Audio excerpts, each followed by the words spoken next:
Connecticut Mirrors series In the Room. I'm John Dankosky, and today we are in the room with 5th District Congresswoman Jahana Hayes. A nice round of applause for the Congresswoman.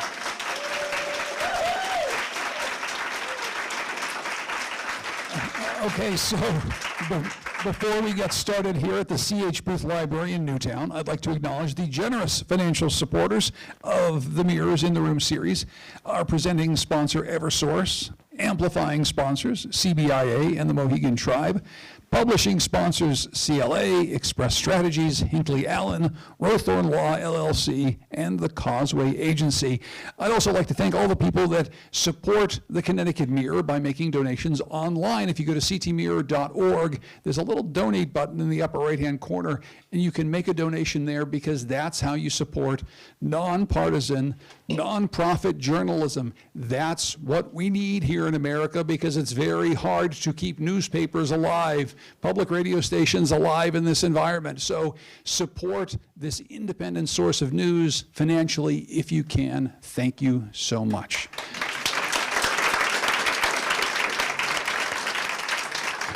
I'm actually not used to getting applause for fundraising messages, which is something new for me after all these years, so maybe I'll do that again a little bit later. First of all, Congresswoman Hayes, pick up your microphone so we can hear you, and welcome. Thanks so much for doing this. I really appreciate it. It's good to see you. What has your day been like so far? Well, first of all, thank you so much for having me, and thank you all for coming. You never really know whenever there's going to be an event if one person will show up or the room will be full. So this is exciting. I feel like Sally feels they like me. They really like me. It is a good feeling. But it really is, you know. And just to see people still paying attention and involved. My week has been crazy. We have one of the most aggressive congressional calendars. So I'm generally in Washington either Monday to Thursday or Tuesday to Friday. And we have 1 week out of the month, usually that we're home. So this is my week. So this weekend I did 3 parades, had a town hall last night in Bethel, a town hall the night before, right? Yeah. A town hall the night before in Kent, cut a ribbon on a pole barn, just met with the first selectman, like just literally, I mean, we only have 1 week, so we're trying to cram everything. So every day is 4 or 5 different events around the district, 41 towns in this district, which most people don't know. Well, that's what I wanted to ask you about. I mean, when you first got in this, so you're from Waterbury, which is of course part of this district, but it's a big, sprawling district. I should say I live in Winsted, Connecticut, which should by all rights be part of your district, but it's not because of the weird claw that comes over and allows John Larson to be my representative. Do you now have a sense, after doing this for a while, what ties this district of 41 towns together, and what sort of are the big differences between all these places? Well, this district, I think, I like to describe it as a microcosm of the country. So I grew up in Waterbury, born and raised, and I live probably 3 miles from the housing project where I grew up. So worked in that city, taught in that city. My husband was a police officer in Waterbury. So that literally was my community. When I decided to run, this district is 41 towns, going from the Farmington Valley all the way to the New York border. Affluent suburban towns, rural communities, cities. When I talk to my colleagues, I tell them I actually have more exclusive boarding schools than any other member of Congress in this district. But also 4 of the 10 Commissioners Network failing schools. So the equity in this district is so great. The gaps, I mean, I have the highest income earners and the lowest income earners. And to get to your question, when I first decided to run, there were people who said, you'll never be able to coalesce support around the entire district. And I says, well, every community has a school, and I know how to talk to teachers, so I'll start there. You know, and I started with teachers and church people, and what I've found over the 6 years that I've represented this district is that people want the same things. You know, whether I'm talking to someone in Waterbury or I'm in Cornwall or Kent, they want their kids to be safe, they want to be able to retire with dignity. You know, they want to earn money, buy a home, you know, just have the security. And that, I think, has been both a comfort and a lesson for me, because but for the fact that I ran for this position, I probably never would have engaged in the way that I have with the Sure. people in this district. And some of my closest allies are people who have very different experiences, upbringings, backgrounds than I do. And we just are united by a common value set. And that literally is the way that, I mean, when you're in the classroom, your hope is refilled every day. You know, kids rejuvenate you. But I think because I don't have that experience, I just think the people in this district where, you know, I'm just as comfortable on a farm as I am, you know, on an estate. Well, what does it mean, though, that you do have a district that in some towns have these many exclusive boarding schools? The fact is that in some communities in your district, public school education doesn't mean the same thing as it does in New Britain or Waterbury. And I mean, how exactly do you deal with that, and how does it kind of divide the people in various towns? Well, full disclosure, I'm going to answer every question the same way, the same way I would do in a classroom. You start by educating people. You don't take for granted their experiences. You don't discount what anyone brings to the conversation, and you do a whole lot of listening. And I think that is, I guess, the value and the benefit of electing a public school teacher. You know, my students came from all over the world. Their parents had very different experiences. So when you talk about, I mean, anything, veterans, first-generation immigrants, in my mind, I know the student who came from that family. And it just, you kind of lock into that when you're having these conversations around the district. But what I committed to very early on, and what I tried, and I make sure with fidelity that I continue to do, is not change the conversation according to the community. You know, if I'm somewhere where I have to explain to people this is what that looks like somewhere else, then I do that. But I don't try to code switch, if you will, according to the community. There have been places where, to your point, their idea or the importance of public education means something different, and I use that as an opportunity to explain to them, let me tell you the impact of what this means or what that happens. But at the same time, I don't devalue their experiences. You know, as a teacher, I know that I can operate in either of those situations, either, you know, a Title I urban public school district or an exclusive boarding school. Kids are kids, you know, and your goal and your job there is to provide information and then give them the tools to disseminate that information. And I think I'm really proud of the fact that I still recognize that person. Yeah. Because it's hard to lose yourself. I mean, it's easy to lose yourself in Sure. in D.C. I get that. What's something about this district as you learned about all these towns that really surprised you? Like, were there any conceptions that you had that turned out to be just not true?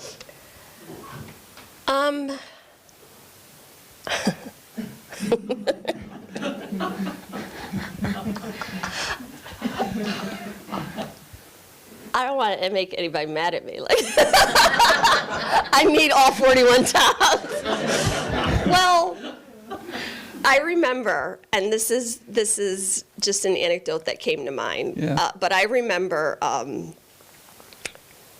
when I first decided to run in the primary, and my primary opponent at the time, she talked a lot about, you know, in Simsbury, the bike path and all of the outdoor activities and how everyone was excited by the bike path. And coming from a city like Waterbury, I was like, what is with you in this bike path? Like, it really... I was like, what is it? Like, I have kids who don't have a bike. Like, it was... And now it's probably one of the happiest places in the world, that bike path, you know, and I want everybody to have a bike path, you know. Cornwall is the happiest place in the world, you know, the covered bridge. So I think just understanding literally in this district, 20 miles either way, you could have a completely different American experience. So that, I think, has been just an exciting journey. A lot of the antique shops and I was a history teacher. I'm a student of history. I dive in, the architecture, the homes, I will say that I never expected, so as a member of Congress, I have now had 2 wild and scenic designations in this district, one on the Farmington River and one on the Housatonic River. And if you don't know about that, it's a big deal. It's hard to get a wild and scenic designation.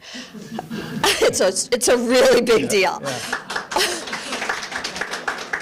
But the level of investment that I have now in protecting these public spaces is something that I didn't anticipate, but as you travel in the district and you become connected to the ecosystems and the landscape and the just everything, the river, you want to make sure that it's there.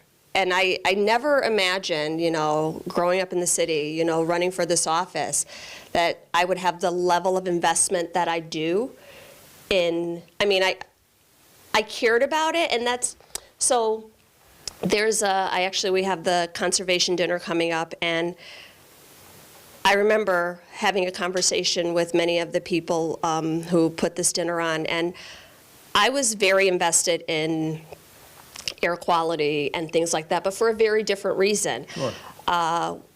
The city of Waterbury, we were put on a probationary status at one point, and we had to put together this committee to figure out why our absentee rates were so high. And the study that came out of it, trying to figure out, was that asthma-related hospitalization was the #1 reason that our elementary school kids were absent. Yeah. And then when they broke it down even further, we realized that in the South End and around many of the brownfields and the factories are where kids had the highest prevalence of asthma. So I really doubled down on legislation for clean school buses and for air quality in schools and all these things. So when I met with, the conservation groups, and we cared about the same things, but we got to that place through a different path.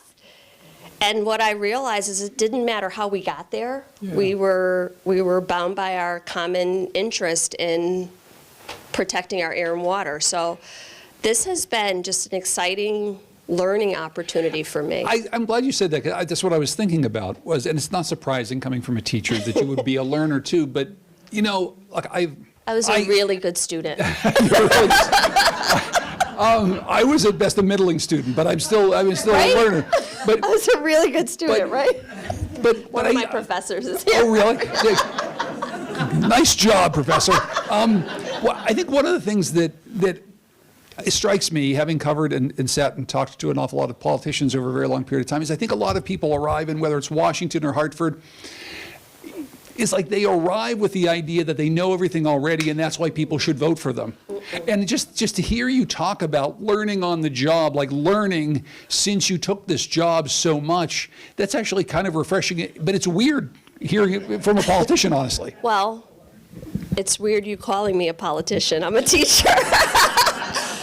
But What's the saying? one of the things, so I can tell you, I had a little bit of an imposter syndrome when going all the way back to the beginning.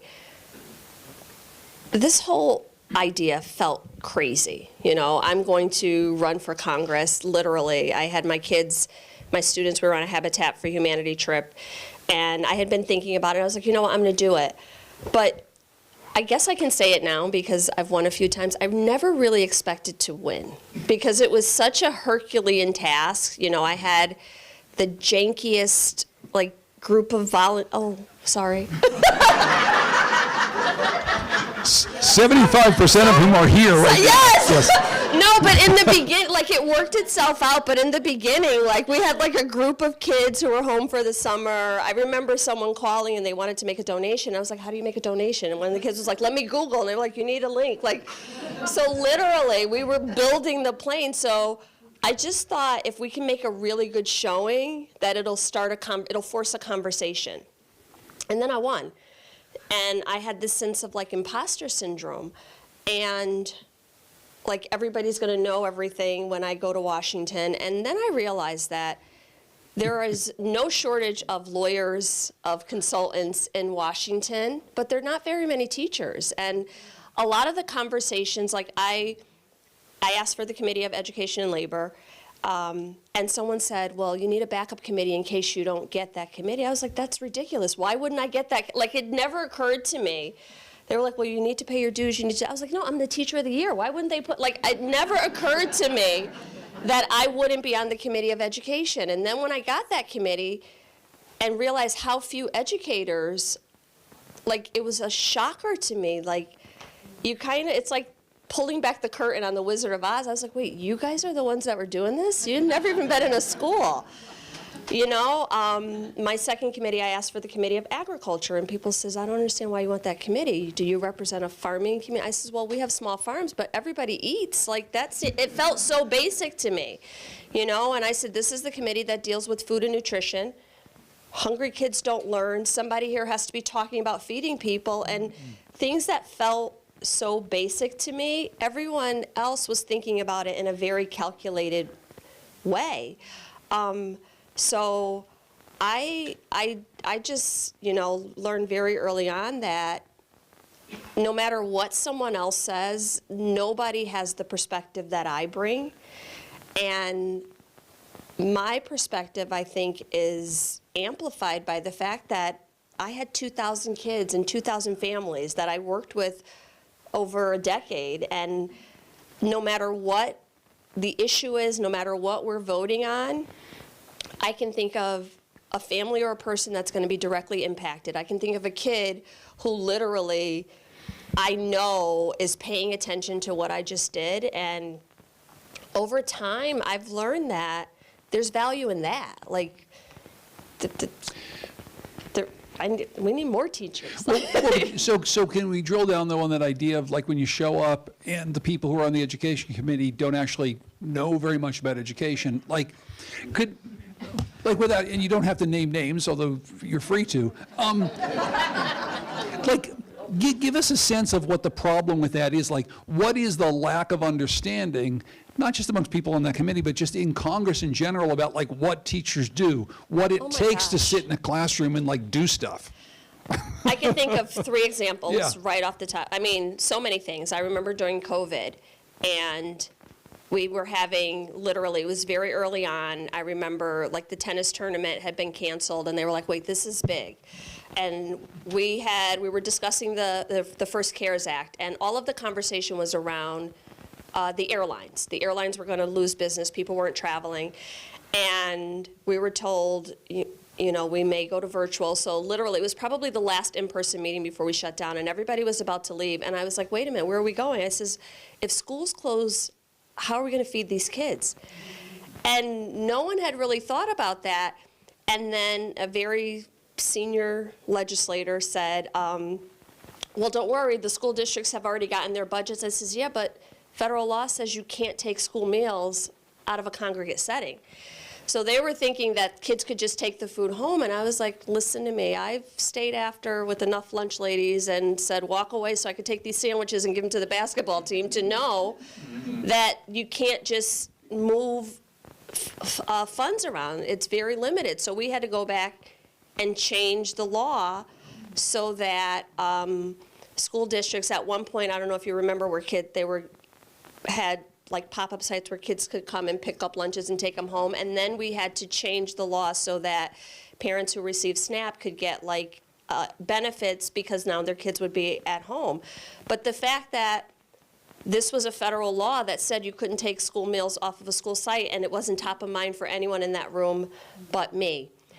Just last week, when we were debating the bill in ag, there is a really awful provision in the bill that lowers the age of a minor from 18 to 7 for the purpose of SNAP benefits. And somebody asked the question, well, how did you guys land on the age 7? And the chairman of the committee said, well, that's usually when kids go to school. I was like, if you want to go to jail, that's when kids go to school. September 30th, when they turn 5, like, everywhere in the country, like, kids are mandated to be in school. And I mean, when we were talking about, I mean, so many different examples, when they were talking about, you know, schools are going to stay open, we're just going to space kids apart and, you know, make sure the air quality, the ventilation, the filter. I said, I worked in a building where the window didn't open, like, and you have multiple teachers using a classroom, and you're talking about spacing kids apart. I had 31 kids and 26 chairs, like banking on the fact that someone would be absent every single day. This is not going to work. And that, I think, has been incredibly frustrating. Even when we talk about, like, teacher debt forgiveness or loan forgiveness, there were so many people who were like, well, if you can't afford to go to college, you shouldn't go. And I said, doesn't that mean we'd have no professionals in our hardest hit communities? You know, basically what you're saying is that an urban area like mine shouldn't have any teachers, nurses, engineers, professionals. Like, that's absurd. And, you know, just sharing with my colleagues, I said, I took on 3 times the debt in order to sign a contract for my first teaching job, you know, because in Connecticut you have to be certified, you have to have a bachelor's and a master's. So I was $70,000 in debt to get a job that paid $32,000, but I wanted to be a teacher. So what you're saying is, don't do any of this. So it will wear you down, but I believe too much in 12-year-old me to. So, okay, one thing, because you are an expert in this field, and you have an opportunity to change so much about the way that education is delivered here in the United States, I think we can agree that the way that the current administration is attacking the Department of Education and education across America isn't the way to do it. However, you just laid out some things about education in America that seem to not work all that terribly well. Teachers don't get paid enough. The fact even that you have to get your meals at school seems to some to not necessarily be the right way to feed kids. There's a whole lot of things to change. So I guess my question is, you don't want to dismantle the Department of Education and the education system of America the way that they're trying to do it right now, but it clearly doesn't work exactly right everywhere. What would you do to make this better? Well, I think the first thing that has to happen is that people need to understand the role and the function of the Department of Education. Yeah. Many of the concerns that people have about curriculum, instruction, instructional material are not the role of the Federal Department of Education. The Department of Education protects the civil rights of students. They manage student loans and Pell Grants. They have a role in higher education and teacher preparation. And I think probably the biggest and most significant thing is that they protect the rights of students with special needs, our special education students, IDEA, like making sure that it's carried out. What people don't realize is that that's a legal document. An IEP is a legal document. So communities are obligated to do those things whether they want to or not. It's not an option. So what they'll have to do is either cut other programs or raise taxes. And the idea that that's what the Department of Education does. They collect the data. And then where they can help out is with federal resources for Title I districts, because it shouldn't be in a high poverty community, a Title I district where most of the people are, you know, below the poverty line. Students receive free or reduced lunch. So it's always interesting because whenever I have this conversation with people, many of the challenges that they have or their concerns or their gripes about public education are not things that are handled by the federal government.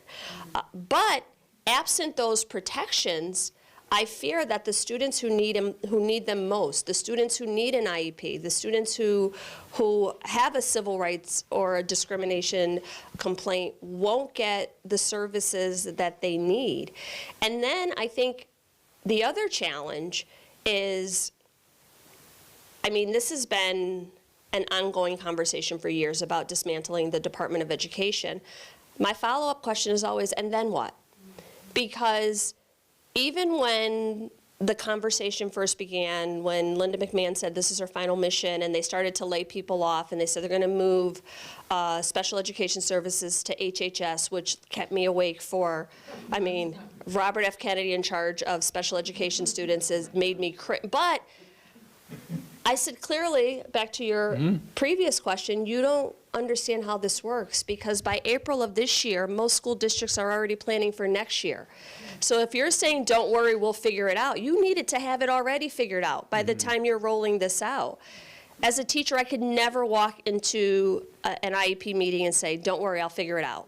When I was presented with a document that said, you need to make these accommodations and these are all the things you need to do, I could never get away with saying, oh, don't worry, I'll take care of it. So why should this administration or the federal government be able to get away with that? But I guess looping back to my question, though, do you think that what the Department of Education is tasked with currently is its best and highest use? Should the federal government be involved in things it's not? Should it not be involved in things it is? I mean, would you reform something about the Federal Department of Education if you had a magic wand? Well, I think when we talk about education, all things being equal, you can't disinvest in public education for decades and keep having Band-Aid fixes and then expect it to function with no problems. Like when we go back, even when we were talking about COVID, there were schools that still didn't have broadband connectivity, air quality, schools that literally had outdated infrastructure. So it's not like everybody's starting at the same playing field to begin with. So many of the federal COVID funds, even though local communities got, in some cases, millions of dollars of investments, it just put them back at zero. So there has to be a national commitment to a long-term investment strategy. And then I would argue, because I actually have worked in a school, if we're talking about education, you have to solve for all the other factors. I don't care how good of a teacher you are. You can't teach a kid who knows there's no lights at home, or they're going from house to house, or they have a toothache and don't have health insurance. So when we're comparing education to industrialized nations around the world that have paid family leave, that have universal child care, that have universal health care, we're not having the same conversation. So if I had a magic wand and you put me in charge, I don't think anybody would want that, because let me tell you, it's no secret to anybody. We would have good schools everywhere. You might not have a train or a highway or anything else, but we'd have great schools. Yeah, well, no, I get that. What do you think is... Psych, I'm just kidding. Yeah. I would. Yeah, hey, headline tomorrow, Hayes wants to get rid of trains across America.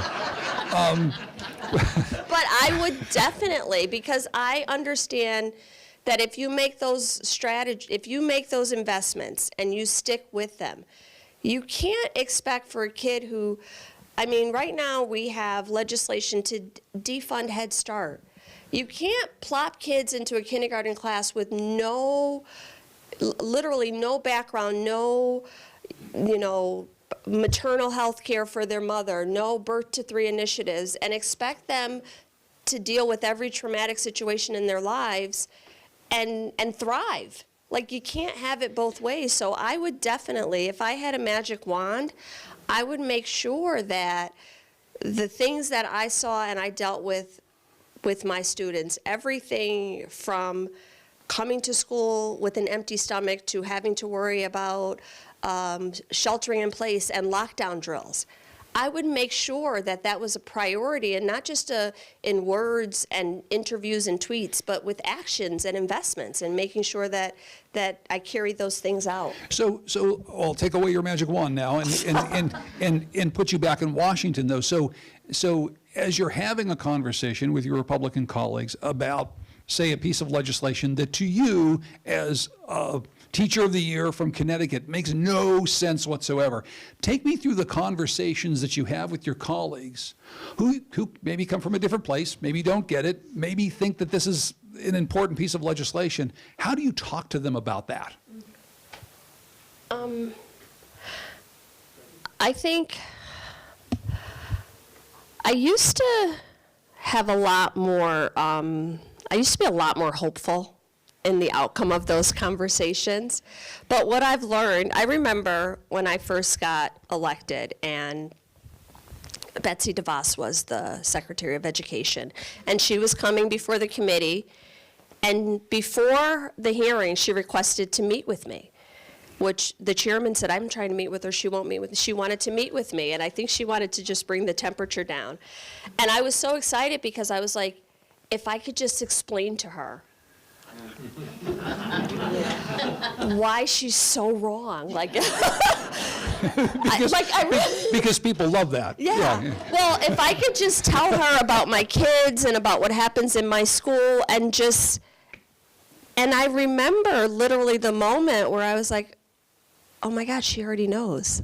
Like, she understands. These are choices. These are conscious choices that she's making.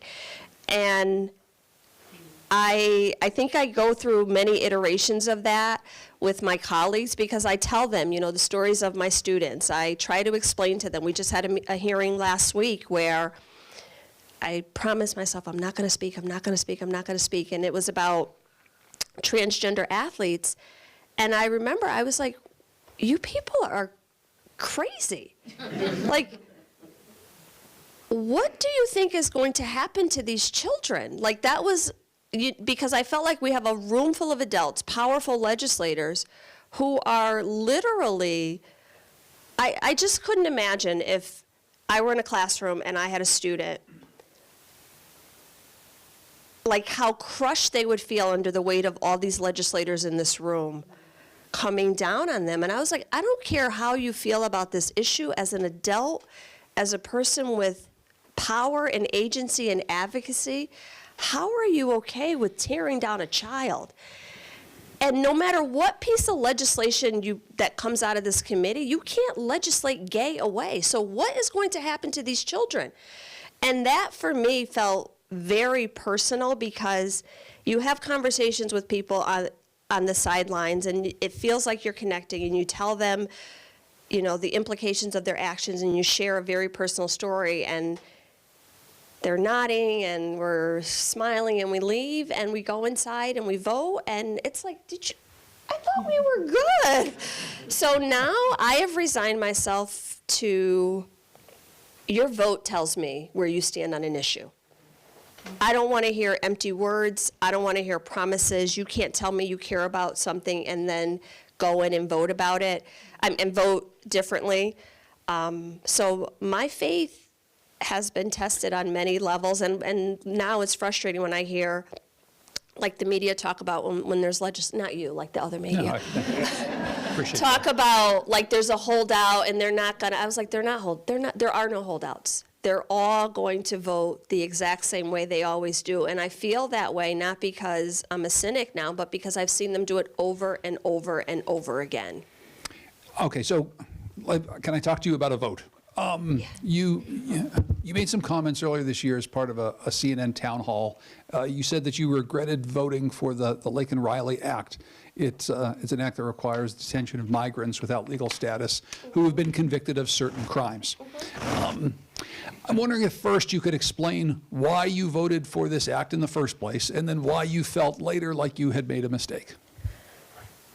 So the Lincoln Riley Act was named after Lincoln Riley, and I voted for this act. I mean, after the last election, you think about, a message was delivered to us. There were issues that people cared about, and border security was one of those issues.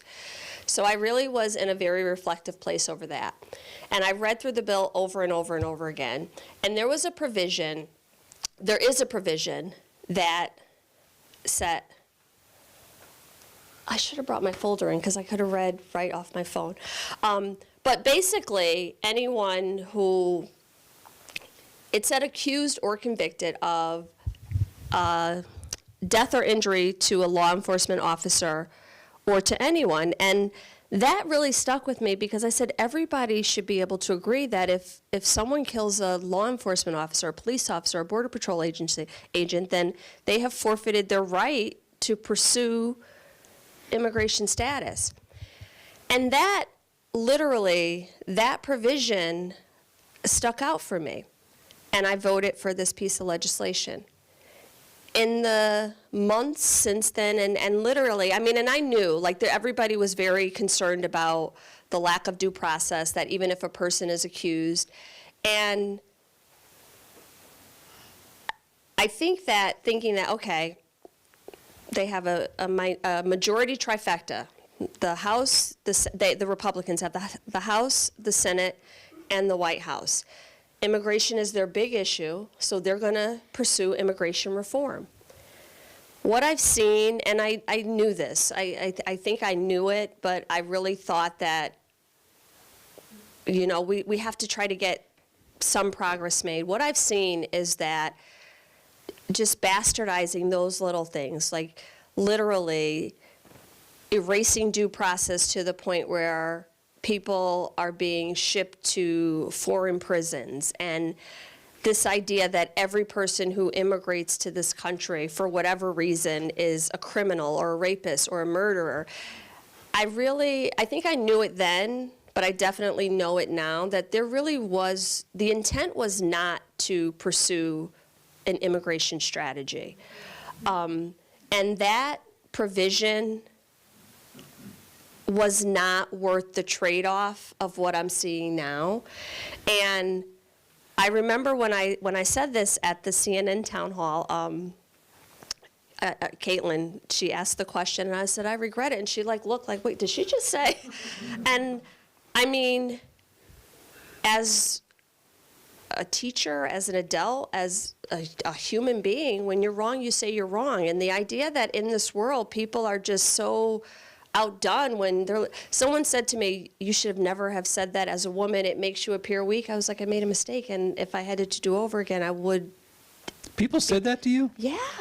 Someone said that to me, like, as a woman, you should have just stuck with it. And I was like, if you're in this work, first of all, if you're in this job and you don't see, hear, do things that make you evolve or change your perspective, and as you get additional information, if you can't continue to reassess and reevaluate, then you don't need this job. If you are stuck in a place where even as you collect new information, you refuse to be moved, then this isn't the work for you. And I can tell you, I would vote differently on that bill, because there is no appetite for trying to solve for the problem. There is no appetite for, I mean, I still believe that provision that if someone is convicted, has gone through the process, has had, their day in court, caused death or injury to, but the way the bill was written was so just, it's a either or. And two things can be true. Mm-hmm. It can be true that a person who commits a crime, causes death to someone, has forfeited their right to pursue citizenship in this country. It should be, a privilege where you come and you do what you're supposed to do. But I have learned so much about the immigration system that so many people who present themselves at the border seeking, that is following our U.S. law as it's written. So the law has to be changed. But I still believe that if someone does that they've forfeited their right. But the idea that they don't even get a day in court is, I think, it goes against all of our values as Americans. I guess I'm wondering how those conversations about these issues of border security take place as you travel around this district, because I'm quite sure that you talk to constituents who want tighter borders, and you have constituents who are here without documentation. And I guess I'm wondering, first of all, what people are saying to you, and also how big an issue you think this is amongst the 5th District of Connecticut. Oh, it's a big issue. I mean, first of all, there are people who are dug in. I mean, this district it's a lot more purple than people think. People think, oh, it's Connecticut, it's dark blue or dark purple. No, it's dark blue and dark red, and if you squint, it feels purple. But as I travel around the district, there are people who are dug in, who are literally, everybody should be deported and they don't belong here. And then, I mean, as a teacher in Connecticut, our law says, and I remember there was many, many years ago, there used to be like a farm stand in the city of Waterbury. It was called the Lemon Tree. And I remember federal agents raided the lemon tree, like Immigration and Custom. And the next day I'm in class and my class is like empty. And I'm like, where is everyone? And one of the kids said, you didn't hear what happened? I says, what happened? They says, at the Lemon Tree. I said, what does that have to do with me? And that was the first time I ever thought about the fact that so many of my students were undocumented. Like, you don't think about that when these kids are in your class. You don't care about that. And there's so many communities like that here. And now as the Congresswoman, I've had people reach out who are trying to get a court date, who literally are reporting year after year, who are paying their taxes, keep getting an extension, and the court date is 7 years out. So people are following the law. And I think that, like, we tried. You know, Chris Murphy was the author of a bill where we didn't get everything, but we're like, we have to start doing something. But now, these targeted attacks, not only are they dangerous, they're just, it's just taking it too far. You know, making immigrants like the cause of every problem, the cause of every issue, and that's not anything I can subscribe to. So around this district, it is very important to me because, I mean, first of all, there's so many people who, I never thought about it, but now as the Congresswoman, and they're pulling me aside, I need your help, I'm trying to get and I'm like, wait, you don't have citizens, like, I never thought about it. There's so many businesses, there's so many, you know, community members, there are people who have children who are U.S. citizens, and the whole family would be affected. So for many of these people, they're just caught in this web where it's not their fault. They did everything they were told to do. And now the rules keep changing, the goalpost keeps moving back, and that's something that we need to fix. But also, we're a country of immigrants. Like, we need people to immigrate to this country. We need, you know, the fabric of our communities are enhanced by that. So, I mean, I stood out in the rain literally an hour after the town hall last night in Bethel because there was this man who was so dug in, who was literally, it was so xenophobic that I realized, like, there are some people whose minds that I'll never change, but I have a responsibility in the role that I am in right now. That it's two different issues. Yes, we need border security, but how that happens, and we tried to, you know, get more judges, more officials to process paperwork so that these things can be done more quickly. And I don't even think that that's what my colleagues want. They want us to close our borders completely and not let anyone, which is insane to me. So how do you think about your role, especially now that you've been in Congress for a while, in terms of being visibly outspoken on certain issues that matter versus trying to work at the job on a day-to-day basis, work with your colleagues? I mean, I think, you know, I asked Jim Himes about this recently, and, you know, everyone has to sort of pick a different lane. Chris Murphy's been out in front on certain things. Bernie Sanders has been out in a different sort of way.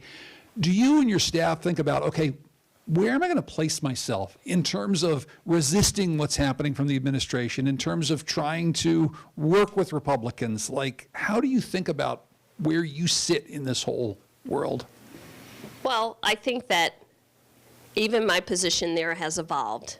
You know, in my first term, not even in my first term, you really start out with the goal of being bipartisan, of being collegial and collaborative. And what I've learned over time is that you can't negotiate with someone who doesn't want anything. And even in an effort to be bipartisan, like, I have some hard lines. You know, I'm not going to work with you if you don't want to feed kids. Like, we're not the same.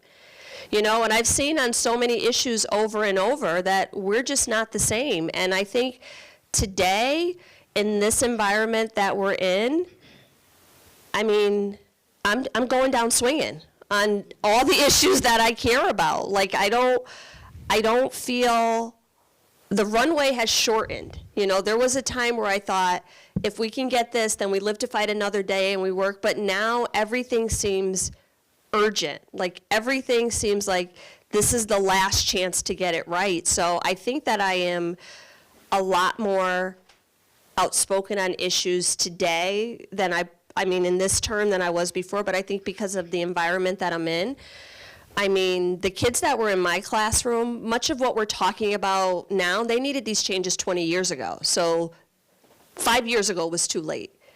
You know, so deferring it for another 5 years, for many of them, is life and death. And I just, there are so many issues where, just different things where my staff will be like, do you want to weigh in on this? And a couple years ago, I might have said, well, let's just wait and see how it plays out. And now, I'm like, no, I'm going down swinging. I don't know. Well, you've talked about this a couple times in terms of feeding kids, as with your role It's very important on the to me. Agriculture Subcommittee. I mean, what exactly is happening with funding for SNAP right now? So, I think that this committee, the work of this committee, outside of Energy and Commerce, the cuts to Medicaid, is probably the most egregious. So when we passed the initial budget framework, the Republican framework asked that they cut $230 billion from SNAP. They came back with $330 billion over and above. $60 billion would be reinvested into crop insurance and some agricultural programs that already needed to be funded. But basically what they were saying is, it's one or the other. Either we're going to feed people or we're going to help farmers, and literally pitting those communities against each other. Many of the people who access, first of all, hunger is a policy choice. That's one of the things that I've learned. There's a lot of things in Congress, you know, you look at the budgets, there are a lot of things that are aspirational, where you want to get to zero emissions, it's going to take time. But we have the ability to make policy decisions that ensure that no kid in this country goes to bed hungry right now. People in America are not hungry because of war, drought, famine. It's because of policy choices. And we saw that when, you know, when we put in place the child tax credit, when we made summer EBT available, like 50% of kids were raised out of poverty with one legislative stroke. And that, for me, like, as a teacher, I taught about the Constitution and the checks and balances and judicial review and the branches, and you see all this stuff in theory, and then you get there and you're like, wait, you guys could have just did this? Like, you could have just done this? So that, for me, just feels just so wrong, because on the flip side of that, you have a Department of Defense, a Pentagon budget that was increased by $150 billion that they didn't even ask for. You know, have failed 8 audits, they didn't even ask it, and it really is a value statement when you're making that kind of a decision, that it's not important to us that in this country that kids don't go to bed hungry. But how do we get, you know, how do we get around that? The Pentagon budget increases every year, as you say, whether they've asked for it or not, whether there's an existential threat to the United States from outside or not. But we do keep cutting at support for kids. So, I mean, how do we even get around that? You elect people who care about that. Because I can tell you that the conversations that we're having about SNAP right now, we weren't having 4 years ago. You know, people would say to me, you talk about this too much, you know, you don't want to offend the farmers. And I was like, they want people to eat their food, like literally. Like literally, they're farmers. Yeah, like growing you don't food for understand. people. Farmers Yeah. want to feed people. Yeah. And just, I think about the fact that the entire caucus and, you know, people are tuning in and Americans are talking about this, not just people who rely on these programs, but people who understand that it's just basic that we should care if our neighbors eat. This is a very different conversation than I was having 5 years ago. It was like I was screaming into the wind in the room, and people kind of said to me, you know, people don't like to talk about that. You might want to focus on, the grocers and the jobs that it creates. And I was like, or just feeding kids. Like, that was so basic for me. But this gets into some of the legislation too. Is it about that people say we can't just give people something for nothing? Yep. That they have to work for They it do. somehow? I mean, what's the argument? I They guess I'm say just- that, but yeah. the problem is, so this has been the argument from my colleagues, that able-bodied individuals with no dependents should have to work, which is fine.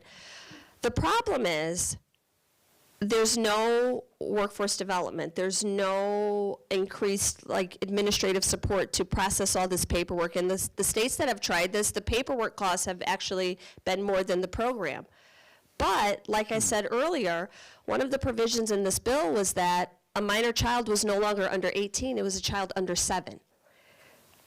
I would argue that a 7-year-old, I mean, their parents would have to adhere to these work requirements, and there's no exceptions for when school is out, or if a child has a disability, or just all of the other things. But if we're arguing over the amount of money we spend in this country, and we want to reduce the debt and deficit, which incidentally this bill does not do. They're saying we got all these cuts, but it's blown out of the water with tax cuts and raises the deficit by almost $4 trillion. We can't have that conversation when there are programs that have not been touched. If you want to talk about true federal spending, then we need to right-size the Pentagon. We need to make sure that those things are working. But again, at the end of the day, we have the ability to feed children. And you can't tell me that an 8-year-old who has a mom who's struggling or not even doing the right thing because of that mother's choices should not get a hot meal. And what this bill does is, and many people don't know this, but in schools, my school district, Title I district had, if you are eligible for SNAP, you're automatically eligible for free or reduced lunch. That's the reimbursement, the community eligibility provision that school districts get.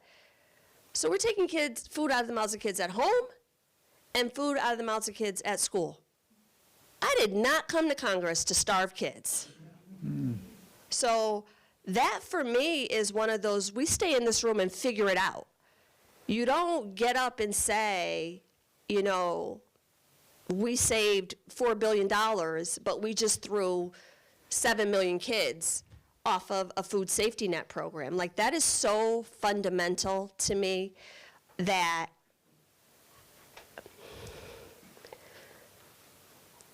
I stay up at night on this one because it's one of those things everybody kind of identified me as the teacher. They knew education was my jam. That's what people really don't understand, how dogged I am about food and nutrition. And my response is always, when you come back this Tuesday, I know many of my teacher friends, teachers around the country, and you have kids who have been out of school for 3 days and their head is on their desk, or they're asking you, Miss, do you have a granola bar or an apple in your purse? And you know that the last, sandwich they had was on Friday before they left. That is not okay. And especially, going back to one of your other questions, in a district where I travel around this district and there is plenty. We are a state and a country of plenty. That should be an easy one.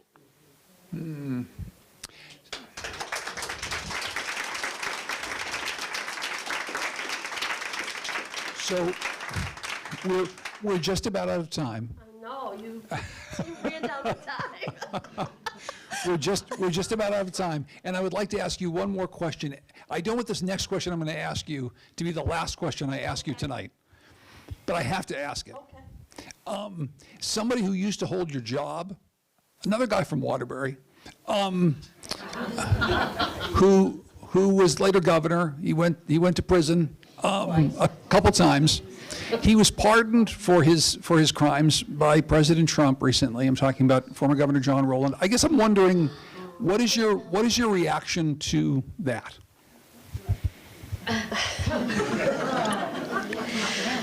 I think it flies in the face of the party of law and order. I mean, Roland isn't even the most egregious of the pardons that came through today. They're murderers, gang members, all of these things. I mean, mind you, I am a person who believes in second chances. I think that when people have paid their debt to society, they should be able to, stand on their own 2 feet. But there are literally people who have been pardoned who literally are still in jail, have not even taken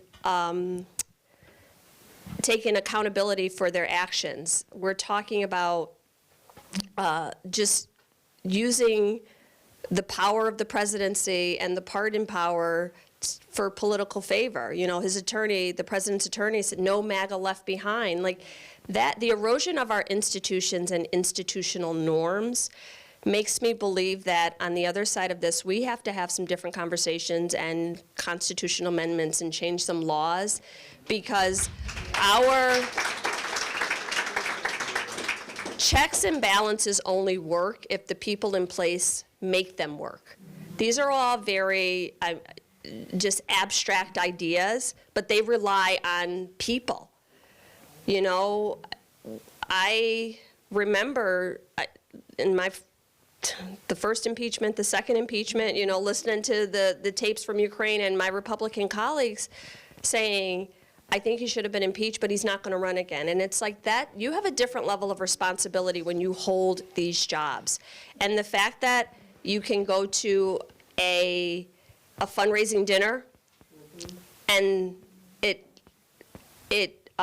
leads to a pardon, everyone should have issue with that, no matter where you align ideologically, what your party values are, because it is putting us in the same bucket as authoritarian nations and these regimes. And I have a problem with that. I absolutely do. And, I'm from Waterbury. There are people in Waterbury who still love John Rowland. I get it, but you did a bad thing, and Okay, so the last thing I want to ask you about, we've talked about teachers a lot because that's what you did professionally, and it's what you continue to do. I come from a family, I have teachers in my family. I am married to a teacher. That's what all my colleagues say. They're like, I love teachers. There's a school across the street from my house. My grandma was a teacher. Yeah, right? Yeah. Everyone I'm like, starts with then this. pay them. I know, exactly. It's not mission. Teaching is not mission work. It is a profession, But that's and what teachers should be paid. That's honestly what I just wanted to ask you to leave with, which is, when you talk with people, not just politicians, but so many people, I think they look at teachers as like a cost center for the town budget. Like, we pay them too much. They get the summers off. All this. Look, make the case for just like what teachers bring to like America, to the 5th district. Like what do teachers do? What do teachers do? Because I think a lot of people just don't get it. And I think that you're one of the best known teachers in America. And I think telling people what teachers do probably helps people understand. If you think you're smart, thank a teacher. Like all of the things. Teachers stand in the gap. And I think this is why I legislate the way that I do, because I've said, it's not even cliche, that education saved my life. I am someone who grew up in public housing. I was very candid and transparent about my background and my upbringing, about, being raised by my grandmother, about my mom being a high school dropout, a teenage mom, all of those things, because when I won I was National Teacher of the Year. I know. It was crippling for me, because I said, if someone's going to tell my story, I want it to be me. And I don't want my kids to think that, my kids who are still in that situation, dealing with many of the things that I dealt with, to think that they are damaged goods and there's no other side of this. We had all these conversations in the classroom, but I didn't want them to see me go out on this global stage traveling around the world and diminish the community, the background, the upbringing that I had, because I wanted them to know it's, you know, it's not how you start, it's how you finish.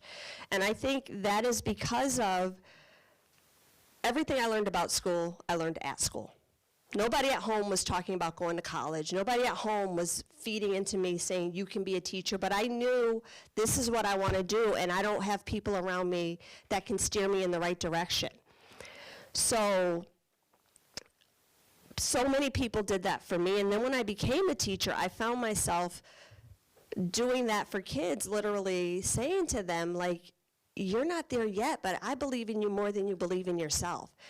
You know, maybe it's not college, maybe you're gonna go to the military, maybe you're gonna go to a trade school, but this is not the end of your journey. And I think that if people are talking about return on investment, I guarantee you the fact that I was surrounded by so many teachers who kind of helped change the trajectory of my life, my children, their children, our family is different today than it was 25 years ago. You know, I was a first generation college student. My daughter, literally, we were at one point, we were in school together. Now she's a teacher. Like, we went from a family where no one, you know, we relied so heavily on public assistance to contributors. And I think education is a public good. Like, we cannot be a country, what are we, in the dark ages? Like, we can't be a country where we don't invest in our children. And the idea that it's not the role of the community, it's not the job of teachers, if we left it at that, we would be losing the promise and the potential of so many children. You know, I wouldn't be sitting here today if the people in my community hadn't said, I'll fill in with what you're not getting at home. And if the idea is, if your parents aren't giving it to you, if you're not being fed, you know, at home, if you're not, I mean, literally and figuratively, if you don't have, I mean, I remember I had a neighbor, and I thought it was the coolest thing then, it feels crazy now, but she had a whole set of encyclopedias, which was crazy. Like, we had like A, B, and then like M. Like, because people would come to the door and you get a sample, then they send you one. But she had, and literally, I remember her, Ms. Dot, she would just let me, I would go in her house and just sit and just read about places all over the world. And she would do what she was doing. She'd leave a banana on the bookshelf, and I'd just pick a letter and read. And like, to have people around you who believe, and she was actually a para at a school, like, she understood that. So for me, education is about community. It is about, you know, changing the trajectory in families that are not your own. It is about loving other people's children, which I wish some of my colleagues had spent some time in a school, because the idea that people only care about their family and what is important to them, for me, I understand that if my neighbor's okay, I'm okay. You know, when we were talking about administering the vaccine, and they were like, if you don't have U.S. citizenship, you shouldn't get the vaccine. I'm like, you realize COVID doesn't understand, like, a passport stamp. Like, if you live in a community that has immigrants and they're not vaccinated, you're at risk. So I have just a different level of connectedness. And for me, that first developed at school. You know, we used to have summer programs and after-school programs. So I spent so much time in a school building. And when you are growing up in a toxic environment, the place that feels safe is what you covet. Mm-hmm. And I have so many experiences that felt safe for me in a school that I want all of my kids, my students who are growing up in a different time with different, you know, pressures, to know that if you find a safe place in school, you can just shelter there until you can get out of this mess.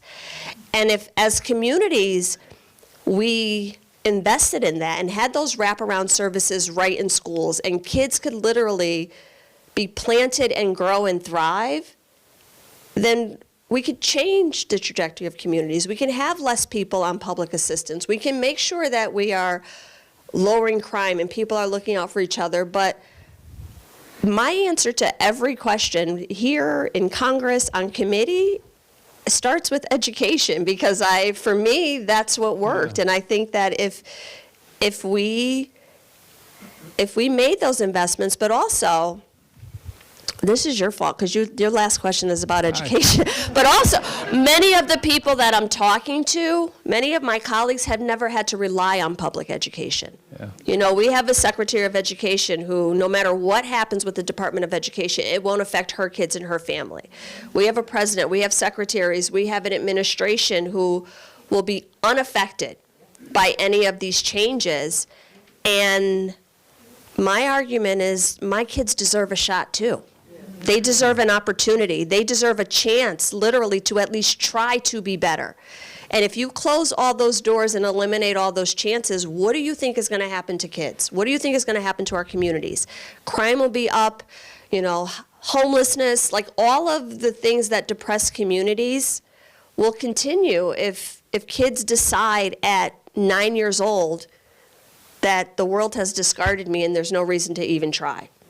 So like I said, I'm going down swinging on all of these issues. Congresswoman Jahana Hayes. Thank you. Thank you so much. Thank you. I'd like to first of all, thank you to all of you for coming out tonight. This is a really nice crowd, and it's a beautiful library. Thank you to the CH Booth Library. Nice round of applause for Newtown. I have to thank some other folks. I don't see the librarian. Thanks to, where's the librarian? Where's the librarian? We should, if there's any, look. Well, you need to celebrate her, because cuts to libraries, to public broadcast, to all of these things are something that's in the works, and so many people rely on public libraries. So thank you wherever you are. If there's anything that a public radio person likes more than a room full of teachers, it's a room full of librarians. We're like rock stars amongst the librarian set. So I also want to thank West Hartford Community Interactive, who helped with our live stream today and for taping this. Of course, it'll be on ctmirror.org/events later. You'll be able to see this and watch it whenever you'd like. I'd like to thank our generous financial supporters of the In the Room series: Eversource, amplifying sponsors CBIA and the Mohegan Tribe, publishing sponsors CLA Express Strategies, Hinckley Allen, Rowthorne Law LLC, and the Causeway Agency. Thanks to the entire staff of the Connecticut Mirror. Next up in our series, Rosa DeLauro will join me in New Haven, June 18th, as part of the International Festival of Arts and Ideas, right there on the green. It's always a lot of fun. Go to ctmirror.org/events for details. And of course, you can make a donation to the Connecticut Mirror when you go there as well to support nonprofit, nonpartisan journalism. I'm John Dankosky. Thank you so much for coming out. Drive home safely. Thank you. That was a great conversation. That was terrific. Thanks for the cookies, too.